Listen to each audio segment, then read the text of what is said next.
Hi. We're here in Virginia. I'm with Jim. Poor Jim. Anyway, we want to show you a little bit about edging today. Sorry we're a mess. It's the end of a long job. You can see we've got all kinds of things. We've got 18 feet of water walls. We've got some spheres going in on that side. Back behind Jim, there's a waterfall and there's an urn. There's a whole lot. So don't mind that we're a mess. We hope that you're having a great time at your pandemonium, and here's nothing.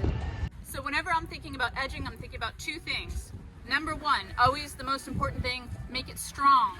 If it's possible to have it a little bit high, that's really great, as long as you can make it look natural.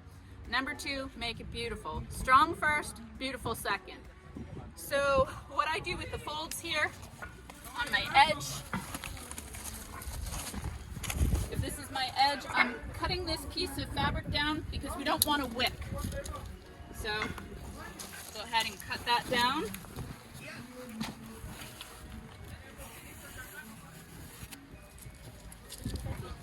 Get that right out of the way. And now my liner. Liner's a funny thing.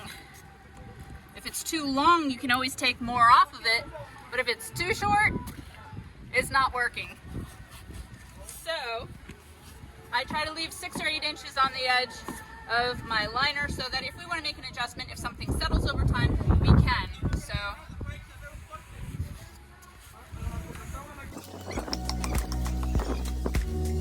whenever I'm building, I think about the edges, and I think that's the most important thing. If you want a really beautiful edge, you want to think about it from the start. You want to keep your rocks high enough that you can make a natural edge. There's nothing worse than having big beautiful rocks and then having a little pile of like 1-inch pebbles because you are just a little bit too low. But that's better than having a leak. So once I get my liner trimmed, I'm going to cut a 45 into my soil just to make it quick. Be careful not to pinch your liner between the end of your shovel and the rock. That's just going to give me space to make a nice fold in this liner.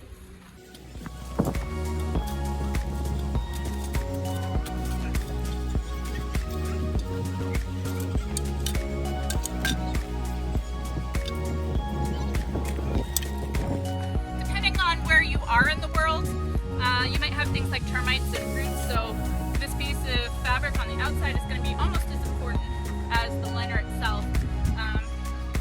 In New Hampshire, where I'm from, we don't have these things because it gets too cold. But what we want to do is make sure this fabric gets down low enough that it's not over our edge. And then I'm just going to take my liner and I'm going to fold it in.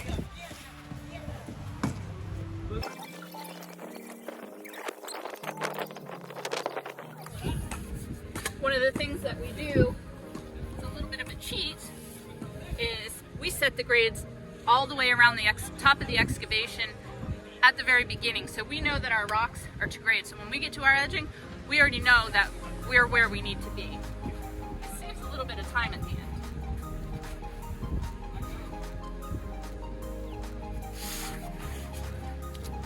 The liner's a little bit long. I'll give it a little bit of a trim. Fold the liner out like so. I'm going to keep it just below the edge of my rock. A folded liner edge will stay hidden. However, if you cut the liner here, that raw edge will never stay hidden. It is exactly. Hold that right here then. So here we've got a nice tight space. I'm going to push that right in, snuggle it right up to my rock.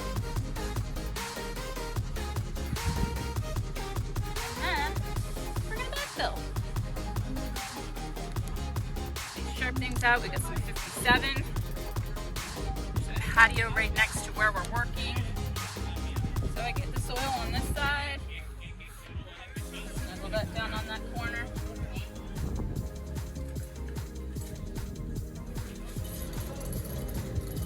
We've got beautiful clay. Alright. So backfill this now. Want to put a bit of gravel? And I'm going to put a bit of gravel in any place that I have a void.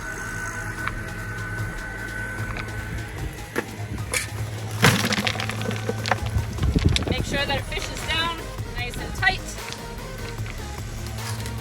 And where I've got this space here, I'm going to stack some gravel.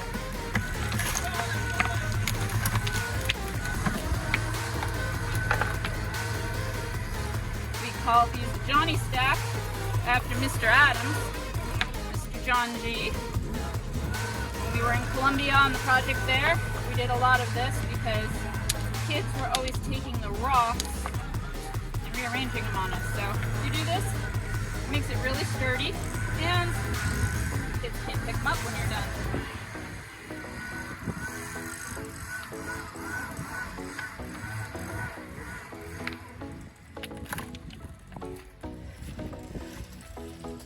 Okay, there's inside, and then let's put a few outside. Blends the edge a little bit. The ones on the outside make just a little bit high.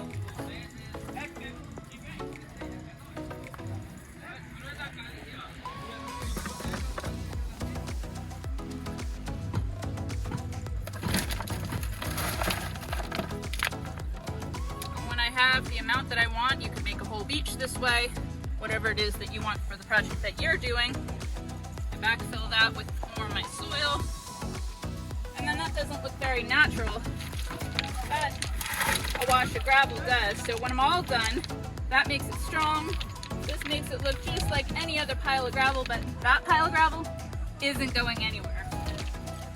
If you're in a spot that you don't have this nice straight fold, do you know, Jim? We fold it. Yeah, but we do something we call a Z-fold. And I don't have a really great place to show you that right here, so I'm going to show you with just a piece of liner. What we do,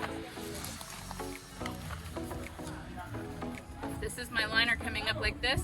I'm going to fold it over like I always do, but if I've got this big pucker here, I'm just going to make Z's, which is why we call it a Z-fold, until I use up all the liner that I have.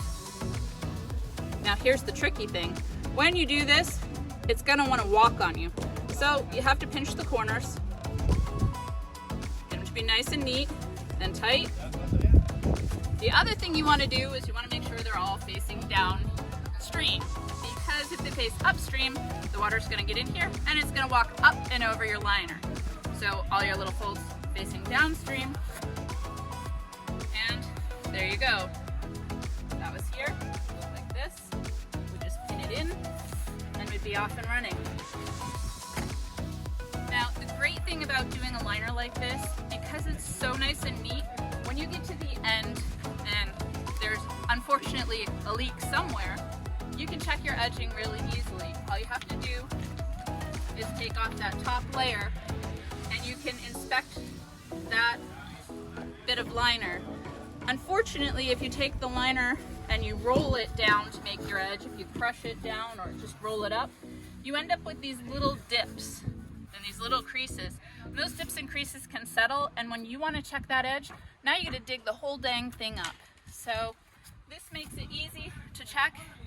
Sometimes you still get a low edge, but it makes it a whole lot easier to find it when you do.